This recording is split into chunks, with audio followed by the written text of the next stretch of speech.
ముంబైలో ప్రస్తుతం పలానా సినిమా రిలీజ్ కావాలి అని చెప్తున్నటువంటి సినిమా పేరు ఏదైనా ఉందంటే అది పుష్ప 2. ఈ విషయాన్ని రాజమౌళి స్వయంగా ప్రకటించడం అయితే విశేషమనే చెప్పాలి.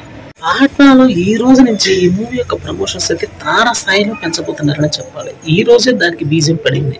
8,500 థియేటర్లో రిలీజ్ అయితే ఇప్పుడు రిలీజ్ కాబోతున్న పుష్ప 2 11,500 థియేటర్లో రిలీజ్ అయ్యి పెను సంచలనం సృష్టించబోతుంది. దానికి సోషల్ మీడియాలో బలంగా వినిపిస్తున్నటువంటి నినాదం ఏంటంటే పుష్ప 2 మూవీ అయితే ఎంటైర్ ఇండియన్ సినిమాని దేశవ్యాప్తంగా మార్చేయబోతుందని చెప్తున్నారు.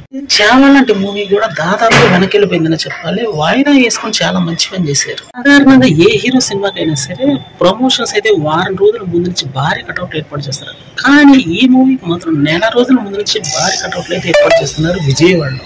పాట్నాలో ఈ రోజు సాయంత్రం 5 గంటలకి ఈ మూవీ యొక్క భారీ ఈవెంట్ అయితే జరగబోతుంది. అక్కడే ట్రైలర్ కూడా రిలీజ్ చేయబోతున్నారు. ఇది ఒక సెన్సేషనల్ వైబ్స్ అయితే క్రియేట్ చేయబోతుందని చెప్పాలి. పాట్నా ఫ్యాన్స్ అందరూ కూడా అక్కడ ఇప్పటికే భారీ తీరున్నారు.